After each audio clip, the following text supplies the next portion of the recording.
Hello, my dear students. I am Aditya Chakraborty, lecturer in electrical engineering of Sri Ramakrishna Institute of Science and Technology. Today, my lecture is about the DC motor. Today is the first part of my presentation.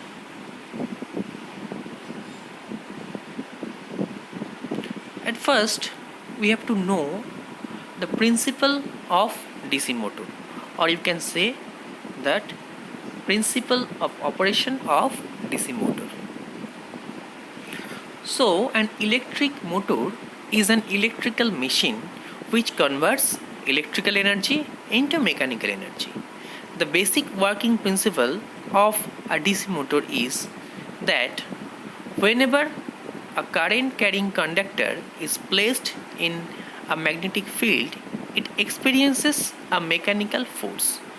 That means if you placed a current carrying conductor in between two numbers of magnet, that means one north pole and another south pole, so there is a force is generated in the conductor. This is known as Lorentz force. The direction of this force is given by Fleming's left hand rule, and its magnitude is given by, that is F, that means the force equals to BIL. So where B is the magnetic flux density, I is the current, and L is the length of the conductor within the magnetic field. Now, the Fleming's left hand rule. So if we placed three fingers in 90-degree displacement, these are the thumb, index finger and the middle finger, then the thumb denoted the force on the conductor, index finger denoted the magnetic field, and the middle finger denoted the flow of current. So this is the Fleming's left hand rule. So when a conductor or a current carrying conductor is placed between a magnetic flux, then the force is generated to the left hand side or to the anti-clockwise side. So the forward direction of a DC motor is always left hand or is always in the anti-clockwise direction. Now the comparison between generator and motor action. So number one, the difference between motor and generator are as follows. So the first one is that the motor which converts electrical energy into mechanical energy, whereas generator does the just vice versa or opposite. Electricity is used in the motor, so that means in case of a motor you have to supply the electric voltage or electric power, but in case of generator it produces the electric power or electricity. The shaft of the motor is driven by the magnetic force developed between armature and field winding, whereas in the case of generator, the shaft is attached to the rotor and is driven by the mechanical force. So in case of generator, we have to supply the torque to the shaft by the help of prime mover instead of electric supply. So in case of motor, the shaft is rotating by the help of electrical power, but in case of generator, the shaft is rotating by the help of prime mover or mechanical power. Next, the current is to be supplied to the armature winding in case of motor, and in case of generator, the current is produced in the armature winding. Motor follows Fleming's left hand rule, while generator follows the Fleming's right hand rule. And the example of motor is an electric car, bike, where electric current is supplied to the machine or device and then converted into mechanical motion. And the generator is mainly used in power station and is coupled with the turbine, and turbine is act as a prime mover, and this generator produce the electrical power in the power station.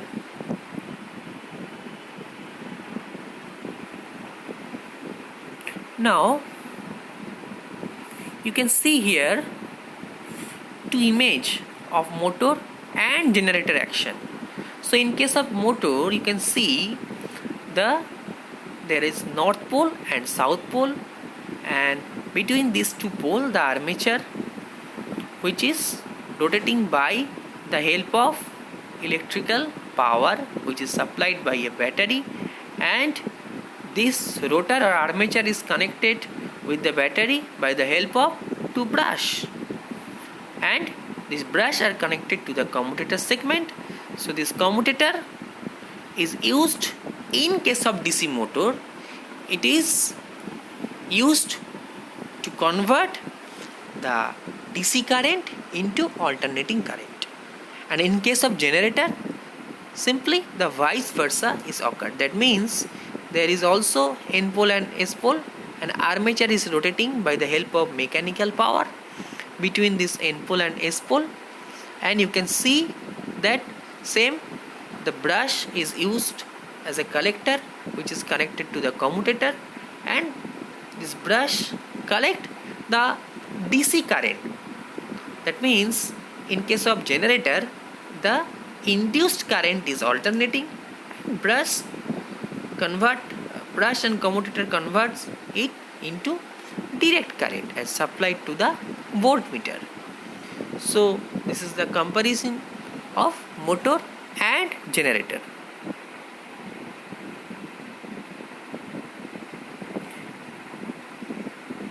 Now back EMF. So back EMF or counter EMF. Here you can see a circuit diagram of a DC motor. So here is no field is connected. You can also called it is an equivalent circuit of a DC motor. A voltage is applied to the armature, and the IA current is flowing through the conductor to the armature by the help of brush, and the EB or back EMF is induced in the armature, and a current is supplied to the outside circuit or to the reverse of the IA current. That means this EB which is produced in the armature is opposite the supply voltage. So this EB is called the back EMF. So this EB is produced by the help of generator action.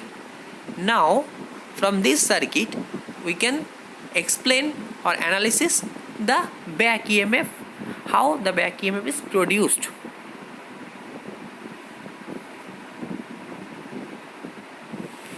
When we supply DC power to the DC motor, due to motoring action it starts rotating. So by the help of Fleming's left hand rule, it starts rotating. During its rotation, the armature conductor cut the main field flux, that is phi. As a result, there must be an induced EMF in those conductors by the help of generator action. So when the magnetic flux is cut by the conductor, there is a voltage is induced or EMF is induced. So Fleming's right hand rule determines the direction of EMF induced in the conductor as like the generator. We refer this induced EMF in a DC motor as back EMF. During rotation, the motor also behaves like a DC generator.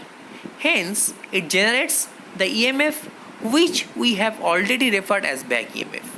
This back EMF opposes the supply voltage. So we normally denote the back EMF by EB because E for EMF and B for back. That means it opposes the supply voltage. Now, if the armature resistance of the DC motor is RA and current IA flows through the armature during its operation, then we can write IARA equals to V minus EB according to the KVL or Kirchhoff's voltage law.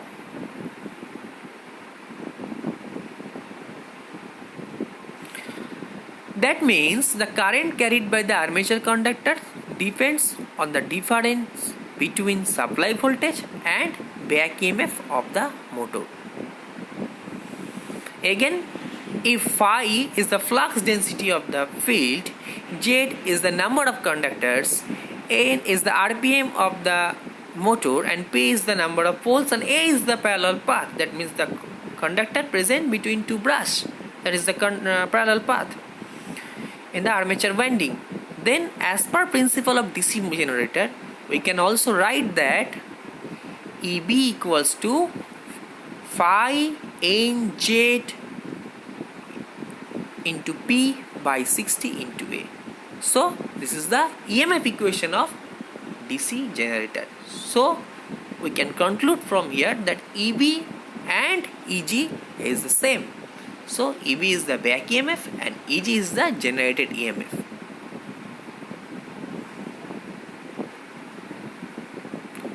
Now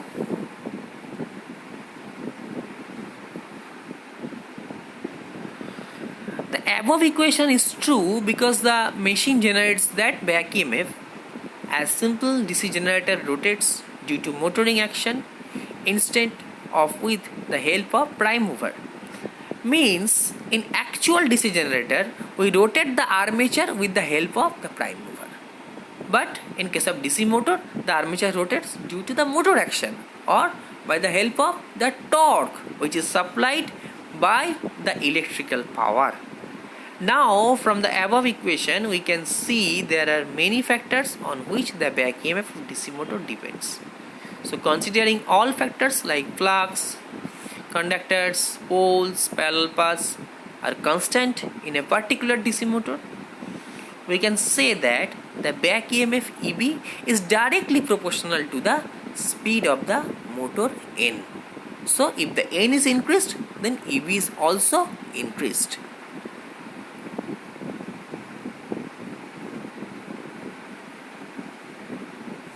Now the significance of back EMF. So magnitude of the back EMF is directly proportional to the speed of the motor. That means if the motor speed is increased, then the back EMF is also increased. Consider the load on a DC motor is suddenly reduced.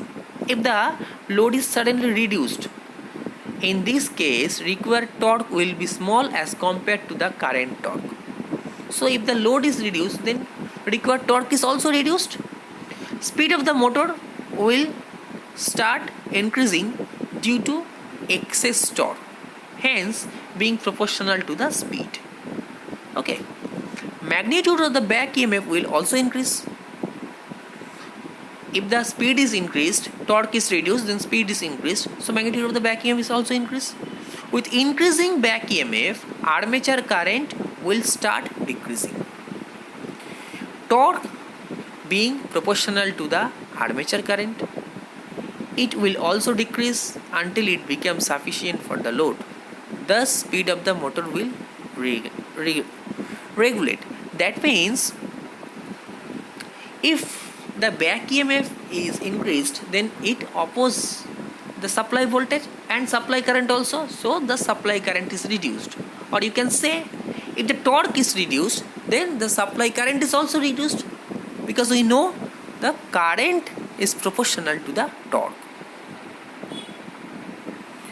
On the other hand, if a DC motor is suddenly loaded, the load will cause decrease in the speed. Due to decrease in speed, back EMF will decrease and allowing more armature current. That means the torque, if the torque is increased, then armature current is also increased and back EMF is reduced. Increased armature current will increase the torque to satisfy the load requirement. Okay.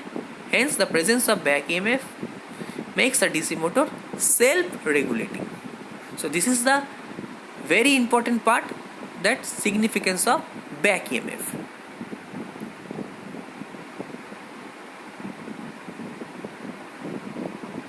Now the voltage equation. So if we consider that V equals to the applied voltage, EB equals to the back EMF, RA armature resistance, and IA is the armature current, then the back EMF EB acts in opposition to the supplied voltage or applied voltage, as we have discussed already. The net voltage across the armature circuit, that is V minus EB according to the Kirchhoff's voltage law, because EB opposes the supply voltage V. So the armature current IA is given by IA equals to V minus EB by RA. RA is the armature resistance, or V equals to EB plus IA into RA.